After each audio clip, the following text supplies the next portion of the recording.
Hi guys, welcome to Best of Guru. This is another episode where we have another awesome woman in our studio today, and she is none other than Anupama Dalmia from Hyderabad.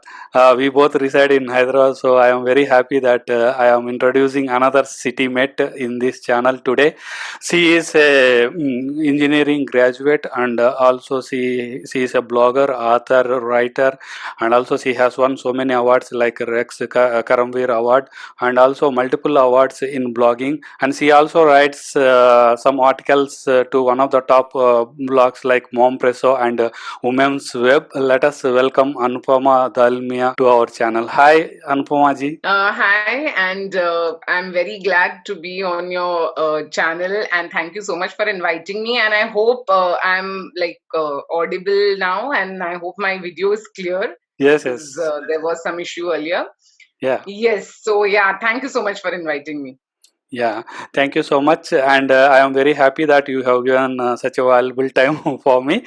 Once again, thank you, and please let our audience and myself know more about you in your own voice, because your about me page is more than enough, but we want to know more about you in your own voice. Yes. So about me, there is actually a lot about me, but then I will keep it concise, keeping in mind the time that we have at hand. So I am a computer engineer, and then I did my MBA in systems and finance.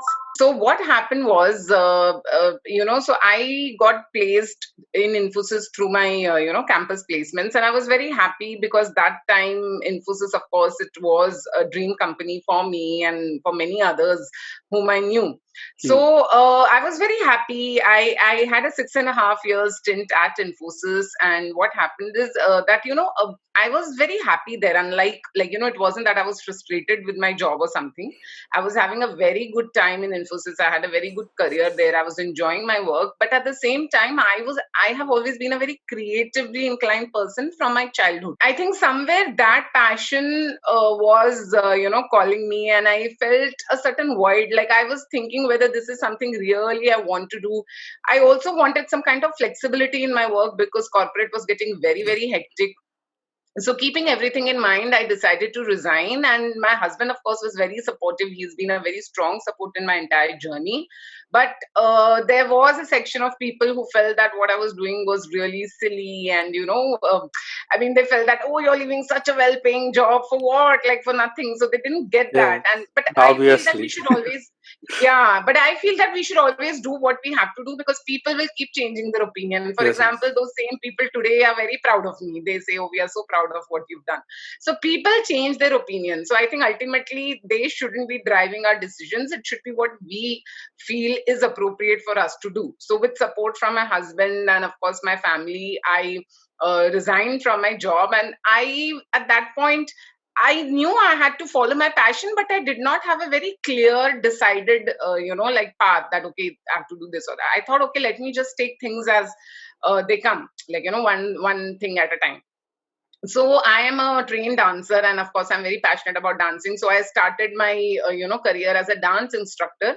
In parallel, I also joined an NGO to volunteer with them in the rehabilitation of human trafficking survivors. So I also wanted to do something for the society, not, I mean, something which is beyond what we usually do, not just say maybe donating. Of course everything is important, but I personally that time I wanted to uh, push my boundaries and do something which is beyond my comfort zone. And I always feel that when we do something for the society, it is not actually that we're doing for the society, we are actually doing it for ourselves, I think, more, because we are also society, right? So at the end all of us are going to benefit if the society is better. So I look at it like that. So yes, I did that. I did pursue dancing. Then I also thought that I should also help my mom fulfill her dreams. So apart from fulfilling my own dreams, I decided to take my mom closer to her dreams, and she's a very passionate cook. So what I did is I launched a cookery portal for her, because she's of course not technology savvy. So using her, like knowledge of cooking, I, launched Tingle Your Taste Buds, which is today an award-winning cookery portal with subscribers from across the globe. But that time, of course, we started small. So I started even that in parallel. Then of course things were going fine. I was slowly doing what I wanted to do, but then of course we decided to have a baby. So that time I took a break from everything. Post the birth of my daughter, as always, everybody expects mothers to, completely focus only on their children, and we feel that okay, once you're a mother, that's only thing you have to focus on. So yes, I was also told that now I should forget about my career. But thankfully, I knew better, because I realized that you can, of course, do it all if you have a good support system. So in my case, I did have a support system, and my husband, in fact, was the one who pushed me into blogging professionally. He saw talent in my writing, and he was the one who said that, no, Anupama, I think you're good at it and you should try it out. He also created the basic framework of my website, which you're talking about, anupamadalmia.com. The basic framework was actually created by my husband. So once he did all that, I thought, okay, let me try it professionally. And I think the day I published my first blog, that itself was chosen among the top parenting articles on a very popular platform, which is one of the most popular platform of India, parenting platform of India.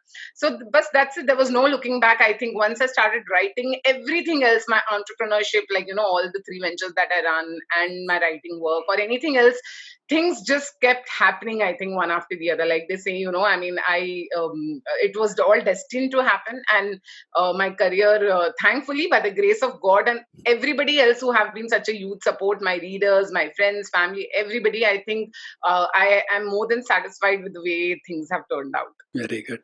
So you have already answered my next question. Actually, I used to ask. You have done MBA Finance and Systems, and also you are a Right. computer engineering graduate.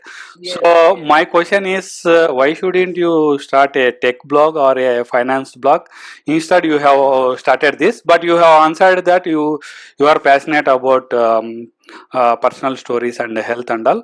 So, Yes. if time permits, are you going to start any health, finance and a tech blog, or you are not interested at all in those two To categories? be honest, I'm not interested because, I think when we are studying, we do certain things for the sake. No, so tech is something I am good at. I won't say I'm not good at it, because I've done computer engineering. I've also done MBA in systems. Even in Infosys, my work was related to data. Like, I was a consultant, but it was, about data analytics, and I was a business intelligence consultant. So, I would say I'm good at it, and I do use it for my work even today, in the sense that, when I have to manage my websites, it does require some kind of technical know-how. And even otherwise, tech is something I would say, interested in only to the extent of maybe applying it. But I don't really want to get into blogging about tech, because when it comes to writing, I'm more driven by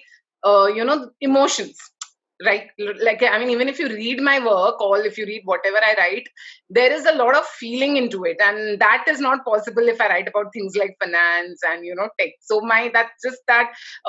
So parenting, for example, or social issues, these things, they require you to feel a certain way, and that is why these things come naturally to me.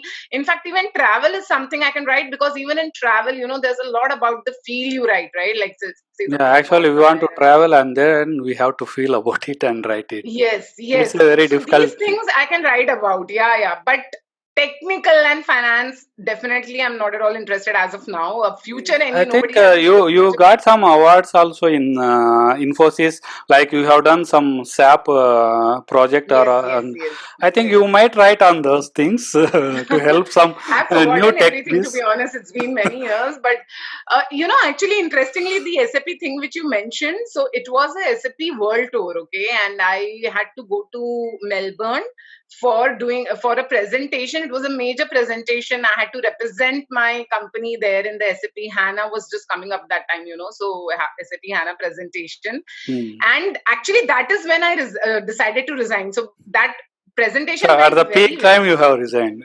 And I came back and I was getting appreciation from everybody, and Yes, yes. it was, but I realized that time that I don't think I'm going to continue this, because I could feel that it is not giving me the kind of the thrill that doing something you're passionate about will give you. Like, the kind of happiness I get now by doing things I'm passionate about. So because so I was enjoying my work, but it wasn't my passion. So I think that is when I actually felt that, and then I thought that, okay, I think I must just take a step back and decide what I really want to do in my life. And of course, as I said, it was also about that it was getting very hectic and I wanted certain kind of flexibility. But I mean, today I'm anyways very busy. My mom jokes sometimes that, you're more busy, like, than when you were with Infosys. So yeah, that's how it is. You are dealing multiple things now. Yes. So Yes, I that's run three ventures. I write, and I mentor kids on creative writing, and like you said, I'm a choreographer. And then there's so much more. Like, I just keep doing so many things, and I'm very happy to be busy with all this. But yeah, it does get very hectic at times. coming to this writing part. Writing about parenting, health is something different. Writing about social issues is completely different, and it is very sensitive, and also so much of negativity from others will come. So when we need to write something, we will be for myself. See, if I want to do a social post on Facebook, I was really scared because some people may get into some other controversy thing or may understand differently. Sometimes they will think it differently. So, how you handle these social post, social issues? This is very interesting question you asked, because I think every writer who writes online on social issues, there is always this fear, or there's always this risk, or whatever you can call it, of a Yeah, backlash. sometime diplomatic way we will stay back. But that is what I feel. Being diplomatic, I feel, doesn't help you. If you want, see, either I feel, otherwise you don't write about it, just for the sake of it. I feel you need to be a strong voice. See, there will always be a set of people who will agree with what you write. There'll be another set who will not agree with what you write. But you need to still, I think you need to develop, first of all, a thick skin when you're writing, and especially when you're writing. So when I say thick skin, you need to realize that, okay, not everybody is going to agree with all that I say, and I shouldn't get affected. What I do is I just block people if I feel they are just being too, I mean, the trolls, basically. But if there are people who are respectfully disagreeing, or I mean, who are not rude. I mean, they might just say, okay, I disagree. I don't. Then it's okay. I feel that kind of thing is actually important. The whole idea of writing on social issues is to actually, start these debates. And so I feel that another opinion is absolutely fine, because unless we have that, we will not have a constructive discussion. And like I said, when people are getting insulting sometimes, or when they are trolling, then just go ahead and block or report those profiles. I mean, I feel that if you think so much about how people are going to react, so there are issues even I don't deliberately write about. So I do write about a lot of things. So I end up writing about mainly the issues which I feel strongly about. If I don't feel it strongly about, and if I feel I'll end up being diplomatic in the way I express, then I just don't write, because it doesn't make sense then. I think it is very important to take a stand when you're writing about any social topic. It could be anything which is impacting the society.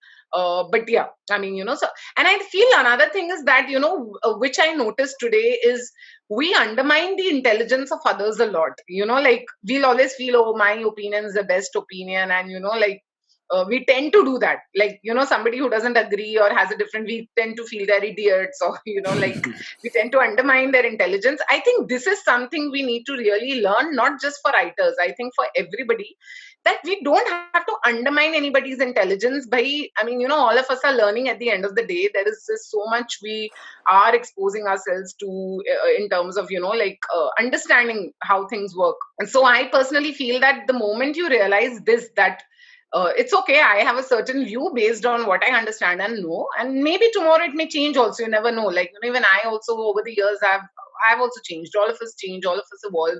So I think the key is not to just think so much, and just going out there being honest. I think being honest is the key. Just be honest to your thoughts. And every reader, I feel, is smart enough to understand whether you're being honest to something or you're just trying to, write about something for the sake of it, just because it's maybe a hot topic. So I think, yeah, that honesty is very important. So, a computer graduate turned into choreographer. This is something new for me. So, how did choreography come into your life? You are Actually, you have choreography learned was always somewhere. in my life.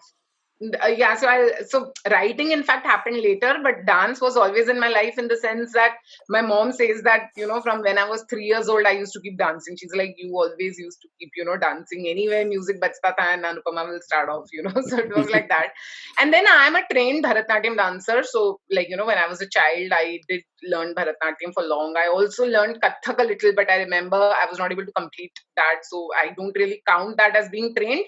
But yes, I did learn it for a while. And then what happened is, so dance was always a passion. And, I used to always participate in school, colleges, the usual stuff that we have going on. After I resigned, I joined Shamak Dawa's. So we in Hyderabad, you also must be aware, we have Shamak Dawa's Institute, and Yeah. I joined there for a workshop, and that is when I realized that yes, this is exactly what I want to do, because dance, anyways, was always a passion. So I then started upping my dance skills, because if I have to teach somebody, I should also be aware of the latest trends. I should know things myself. So I started working on myself as a dancer before turning a professional choreographer. And then that's how it happened. So after the birth of my daughter, once I had kind of recovered fully, and once I was physically fit, I resumed my dance classes. And of course, the name of my venture is Rhythms and Beats. And then that's it. I think that's how it all happened. And I started teaching kids, I teach women, and I usually pick a theme. I like to do that, like, pick a theme and do something different in the dance. Like, I feel that Bollywood style people anyways learn by watching videos and all. So I try to, teach them something different, something which brings out a message, and they also have fun. And I think the idea is also for people. I mean, through Rhythms and Beats, I want to make people, because dance is a great way to be happy. Trust me. I mean, anybody who Music and dances dance. will vouch for it. Yes, exactly. So it is very therapeutic.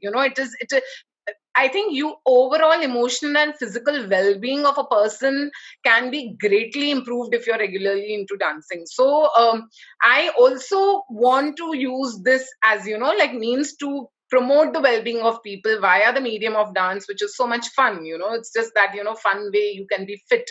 Because I'm someone who cannot go to the gym. I have never stepped into a gym in my entire life. For me, But you fitness, look then fit. I'm like, okay, dance. Yeah, so I thought you are so doing yes, that yoga is how I maybe. look at dance. Yes, yes.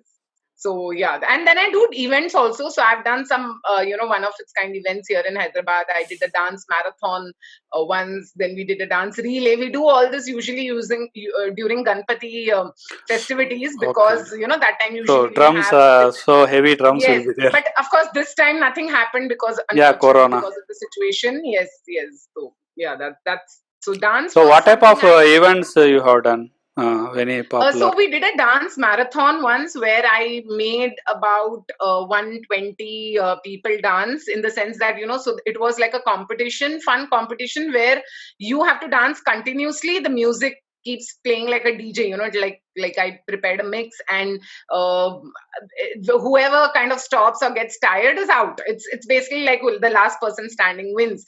And I was so amazed, to be honest, when I came up with that concept. And there's a friend of mine in my society. She joined me, because of course alone I couldn't do the event alone. So my friend had joined me, and there were other friends also who helped in different ways. And so when we had planned for it, I thought that, at the end there'll be one or two people. Like, I mean, kaun itte der, I was like, people definitely will get tired. But the energy people had, there were, I think at the end there were like 20 winners, and there were like some 60 plus people who stayed till the end. Like, I mean, the energy they had while dancing, it was so much fun. And that was the whole idea of doing an event like that, to just bring that whole energy out. And of course, enjoy the Ganpati festivities also by the medium of dance. So that is one thing. Then we did a dance relay, which was like a team event. So yeah, it's all my ideas. I just keep coming up with something. I always like to think of different things in anything I do.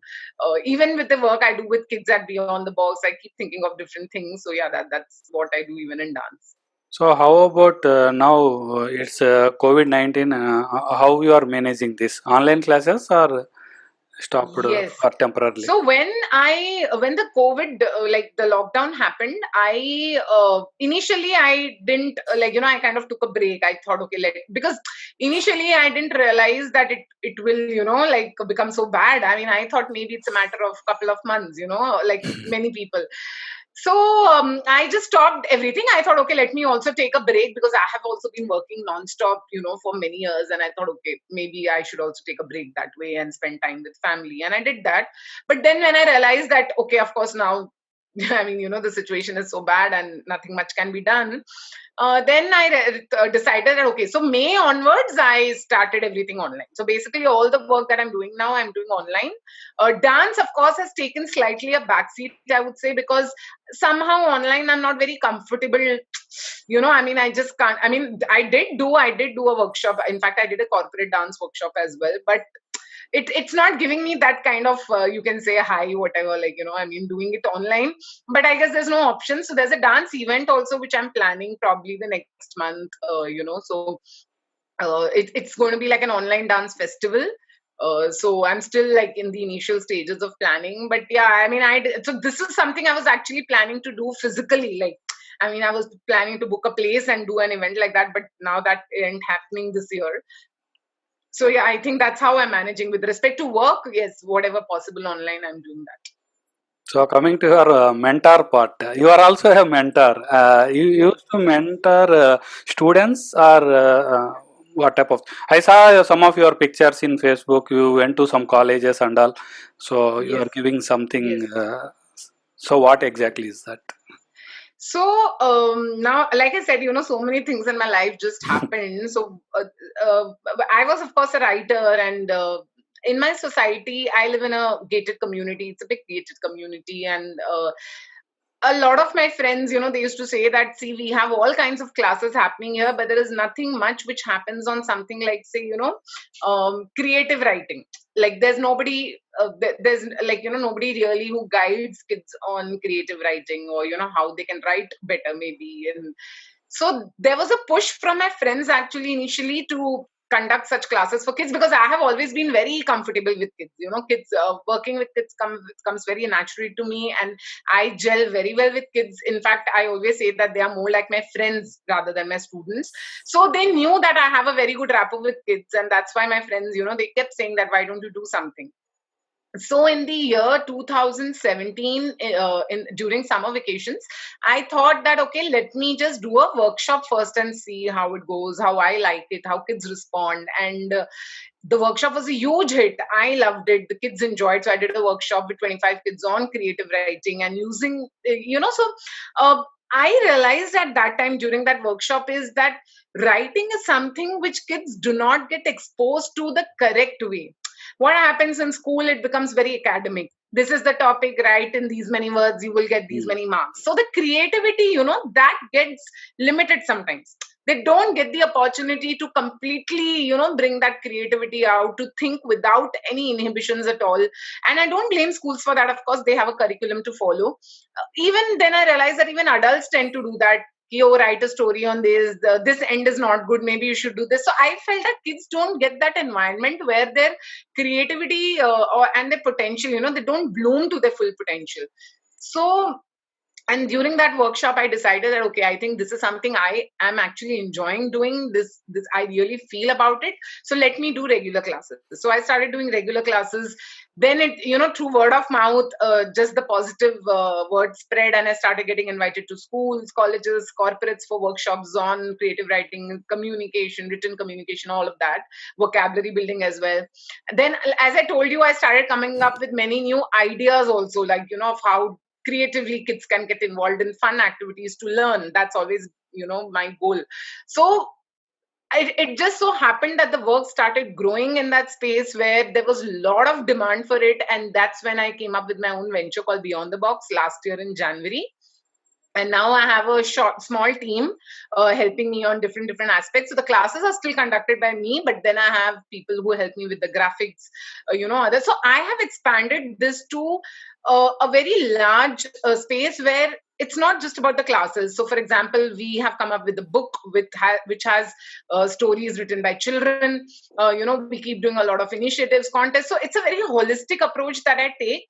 I think at the end of the day, I always say that creative writing is not my end goal. It is a medium. The end goal is actually to raise a more thinking, empathetic, and thought, a generation which can question, which can have that kind of critical thinking. So through the medium of books and writing, that's what I encourage kids to be. I encourage them to own their expression, that okay. And I give them the example of J.K. Rowling, who nobody would have thought that Harry Potter will become such a big bestseller, the kind of story it was. She was also rejected by many publication houses. So that's what I tell kids, that whatever any adult may say, but if you believe in your story, you just write it and own your expression. And I'm very, very happy to see kids progressing so much. The kids who have been coming to me for a couple of years or more than that, the way they have developed the confidence of writing, that okay, yes, this is my thought and I have to write, and the way they have become more articulate about expressing their thoughts, the way they have developed a love for language and literature. I think this is my biggest win, I think, because that is what I aim to do, like through mentoring. And what has happened now is that because I have a very good relationship with kids, so I am like their mentor for everything. So it's not just about now even if they have a fight with a friend, they'll be like, Auntie, this person has said this, and what I should be doing. So it's just that you become a mentor beyond the four walls of the classroom, like they say. And I love doing that. I think I feel very strongly for kids, the way we raise kids. So this is something which I truly am very passionate about, and I really hope that I can keep doing what I set out to do in the coming years. So I wish you all the luck for that. I think you will do very well in that. Coming to your influencer part, so you are also an influencer in Amazon, and also so many influences you're doing about me page. Can you please tell us more about it? Okay, so influencer, I never really set out to become an influencer. I mean, I think some things again just happen. So when you write, when you have a certain kind of following, so people follow your work, you automatically become an influencer, because people are following you, they are looking up to you. And today I would maybe take this opportunity to just say that I'm really, really grateful for the way people look up to me. I mean, And I want sorry for disturbing. So no, I no, want from your own voice. There is a misconception for the word influencer. The dictionary word is influencer means we are forcing somebody to do what we do. So for yes, my yes, I was coming to that. yeah, Yeah. yeah, you have to explain it because I don't know English much about it. I have a No, problem that's in social it's media. okay. When I got this No. influencer thing, I got I'll some tell you. No, backlashing. I was actually coming to that as well. So yeah, so now what happens is, for the longest time, because of this very reason, I refrained from calling myself an influencer, because I was like, I'm not going out there and influencing people like Exactly, you should yeah. do. But then slowly I realized that there is a positive connotation also to influencer, because there is something called as positive influence as well, right? So when you create a positive impact on someone, when you are inspiring maybe somebody, or maybe when you write something, people end up doing something positive after it, or it is impacting them positively, maybe they feel good about reading something or writing. So that is positive influence. And I felt that okay, so why shy away from the word? If that's what it is, then that it is. So I look at influencing more as engagement. Hmm. So I always say that I'm not influencing people, I'm engaging with them, I'm engaging with my followers, I'm engaging. And I usually don't like to even say followers. I mean, I would say maybe just the people who take out Some, time to read yeah. my posts, yeah, readers.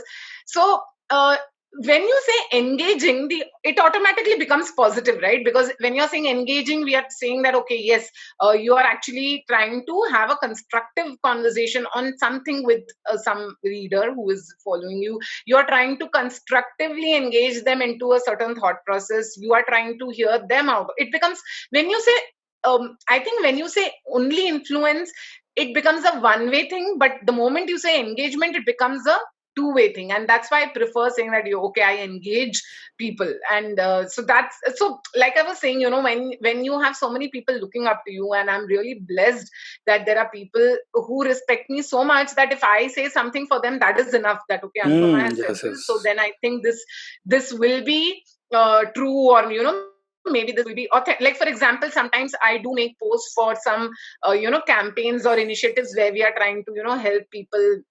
Like, for example, we did a sanitary pads collection drive for the ones affected by Cyclone Amphan in West Bengal.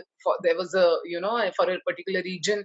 Then sometimes I go and ask for some other kind of there are many things, right? Like, recently I posted about a storytelling, the proceeds of which will go to the kids fighting cancer in a certain hospital in Hyderabad. So there are many things I post about, and I know that when I post about it, people know that the funds, whatever they donate or whatever they like kind of support, will go for the right cause. That is the kind of trust they place. I mean, that's the kind Exactly. of trust they have on me, and I think that is really something I feel so blessed about, that people trust me so much. But at the same time, that brings a lot of responsibility to me. Yes, So yes. I take my role as an influencer, You and should that's be why I very don't call responsible. myself. Yes, it is an extremely responsible thing, and which is why I don't take up campaigns. So, as influencers, a lot of times brands will approach you that, okay, post about us. Like, I do, of course, paid campaigns. I do campaigns with brands, but only those I truly believe in, because I know that people are trusting me so much. Tomorrow, I cannot tell them to use a product which I'm not using myself. So I Next have time they said no don't to a use. lot of brands. Yeah, I think integrity becomes very important as an influencer, that whatever you're telling people to do, or or whatever you're sharing with them, I think it has to come from a place of honesty as an influencer. So that's why I don't call myself a social media influencer. I call Hmm. myself a social influencer. So Exactly. like, it's like not about social media. I mean, I think and ultimately, I think it's about inspiring somebody, I think, to maybe do something better, to maybe feel better. It could be in so many, sometimes we write on certain topics, as like when I write on parenting, I have had so many moms message me and say that, after reading your post, we felt that, okay, we are not alone. Yes, you yes. you were going through something. So even that is a kind of positive influence, right? You're giving some confidence to somebody, say, for example. So I that's how I look at my role as an influencer, as somebody who is, and I always say that, I'm more like a friend. Sometimes my friends joke that, oh, you're a celebrity, this and that. So I just feel that, no, yeah, I mean, I'm just a normal person like everybody who is doing what I want to do, and I know the kind of work I do. Automatically, you get some kind of fame because of that, but that's about it. I think everybody is doing Even great work. celebrity also, I have a different version for that. For me, celebrity means not only cinema actors or actresses or Yes, models. So even the people who are the Corona warriors or who are exactly, absolutely freedom fighters, they are also celebrities. And correct. I who completely CEO agree. of big companies, they are also celebrities. So Everybody. people will That's what I'm think saying. only Yeah. in India, especially in our B towns and smaller towns, Right. they feel that celebrity means only cinema actors, so or models. So Yeah, whenever we you're use that absolutely word correct, I think. celebrity, automatically they feel that why she or he is celebrity, what he or she does. Okay, somebody will True, think. true. And you know what? I feel that there are so many So everyday people who influencers. influence, There are people. who is inspiring, motivating, and who has done so many social work also, Exactly. they are also celebrities, no? Yes, yes, that's what I'm saying. So today you will find that there are some people who are very quietly doing so much for the society. Mm. We should celebrate even them. So I think at the end of it, for me, anybody who is doing good work, or anybody who is inspiring somebody, or anybody who's making an impact I on the can call society, whatever. Anupama ji also a celebrity because he has wonderful talent. See, not a joke for a human being having this much of talent. Even me, I cannot do such a things in 24 hours. So managing 4 blocks itself is a headache for me. Sometimes I don't even post my articles on my I blogs for understand. months together. So it is really we get inspired by these people. So people want to understand this. I want to tell audience through this interview that don't think that influencer or celebrity means in another negative way. think it as a positive way. So people are inspiring us, no matter they are small or big or women or gender, no gender Right. discrimination also. Anupama ji, one last question, last but not the least, your awards. You have tons of awards. I cannot read them because there are so many, more than 20 plus. Among that, Rex Karmavir Award and one Nari Sanman Award. These two things are very inspired me. Tell me something about it. Hmm. Yes, so awards, I think this has now become like a joke also with my friends. They keep joking, Anu keeps getting award So every year. people always will be joking. Some sector will be there. They are jokers Huh. for themselves. They No, look I mean everything they just joke. mean they mean it in a funny way that you keep getting awards. I Yeah, mean, of see, course, getting an award is not a small thing, right? Whatever award maybe yeah, it is yeah, a small or yeah, big yeah, thing. yeah, yeah. So they are respecting our work, whatever Of we do. course. So Yes. I think I have been lucky. So I have received. So my daughter keeps a count of my awards, and so she keeps. Okay, this is which one, Mama. This is which one. So recently also I was given an award, and so then she was like, "Oh, it's become 22 now." So I think I am truly lucky that I have got that kind of acknowledgement for my work. Of course, I have done a lot of hard work, so I'm not saying it's only luck. I've put in so much of effort in everything that I've done. But then at the same time, I think luck does play a factor in everybody's life in some way. Mm. It could be, like so. Now, how the awards happen basically? So the Rex Karmavir Chakra Award. So it is a global civilian honor which is given by the International Confederation of NGOs in association with the United Nations. And so what they do is, I think they keep doing research like online on social media, and who is doing what kind of work, and then they kind of decide that okay, maybe we want to award this person. So it's actually not just an award, it's also a global fellowship. Now, when I had received the email for the nomination of this award, I remember I was a little doubtful. I thought it's like some kind of a prank or, some spam. I mean, you don't really feel right that, yeah, you would have got some big recognition like that. But then when it struck me that no, it seems to be real and genuine, I was really taken aback. Like, I mean, I was like, what have I done to, get that? So I had received the silver. So there are like different categories. You have bronze, silver, gold, and then there is a Maharatna. So I had got the silver, which I got to know when I had. So we had to go to Noida, all the awardees, because it's a fellowship. So we had to attend a 3-day program actually in Noida, and it was a wonderful experience. That I think there I came across so many people who are doing exemplary work in different spheres, like be it environment or any other social cause, and in tech also. Like, so there were, it was so inspiring, and I think that whole experience made me realize that there is so much more all of us can do, and I think I came back very enriched from that particular uh, uh, from that particular event. And it was of course a huge honor, but as I was telling even earlier, that I take it all also as a responsibility. So when you're given such a huge honor, you feel happy, but then you also feel that okay, this means that people have considered me worthy of something so huge. So I take it more like a responsibility to do better. And I was given this award for my overall contribution,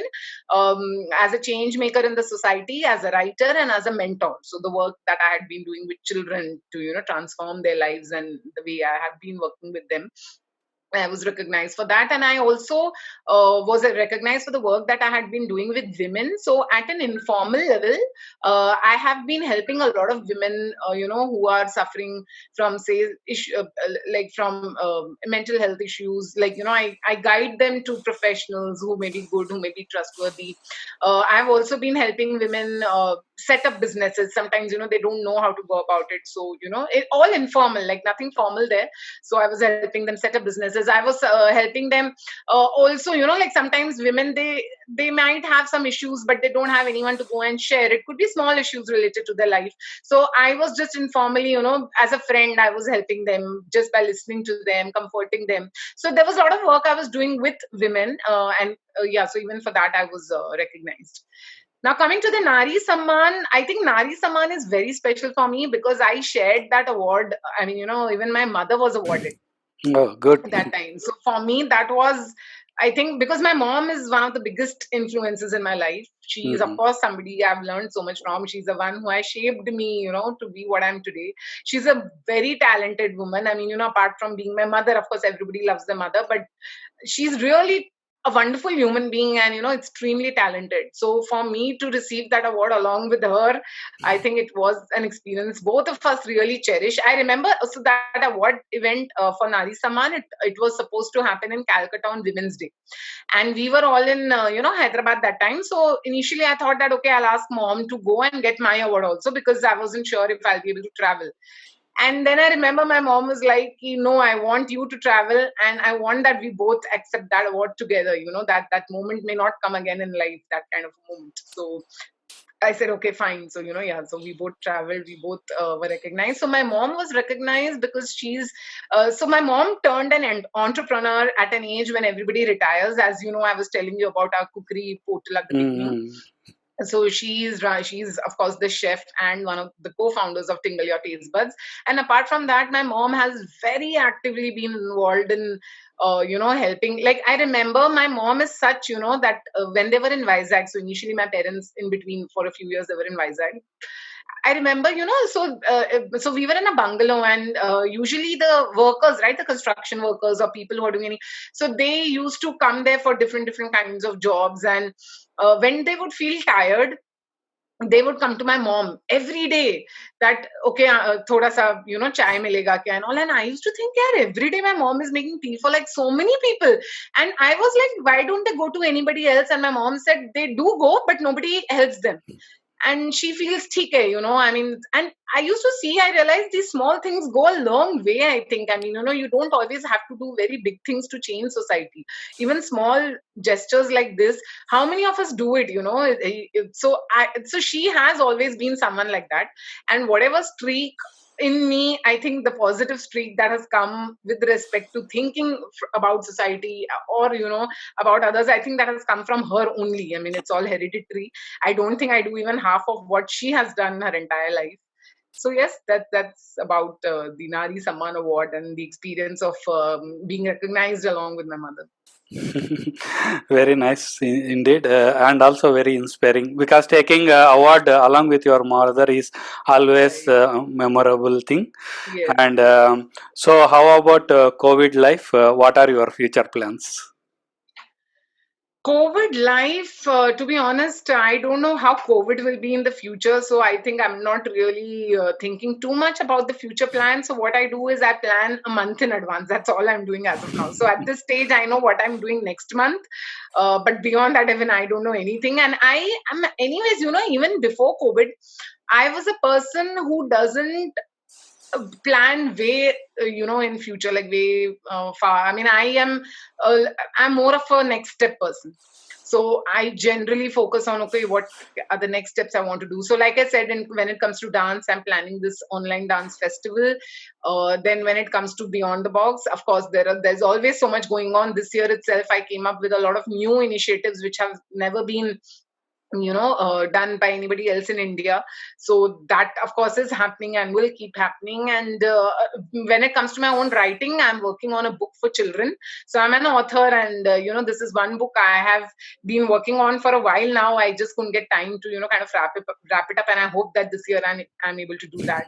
So yes, that's it. And when it otherwise, and yeah, I think this year there was also a lot of focus I wanted to give to family as well. Sometimes what happens is when we are too busy, too hectic, you realize that okay, that quality time maybe is not happening. So with my child, I'm actually learning the keyboard, to teach her.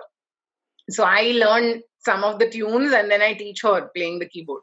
So I think yeah, I'm doing that on the personal front. Or maybe something new, like. So, guys, that's it for now. And you can know more about Anupama ji by visiting her website anupamadalmia.com. And also, I will leave the links in the description of this video. You can go and watch her website, Facebook, and other things. So, she has done some fabulous work in writing and other things. So, thank you so much, Anupama ji, for coming to Best of Guru, and we are really very happy to know more about you in this video interview. Thanks for giving us your Thank you valuable so time. much. And yeah, it was really a pleasure Thanks. talking to you. We are very pleased. Thank you so much. Thank you. Bye bye. Take care. Bye. Yes. Yes.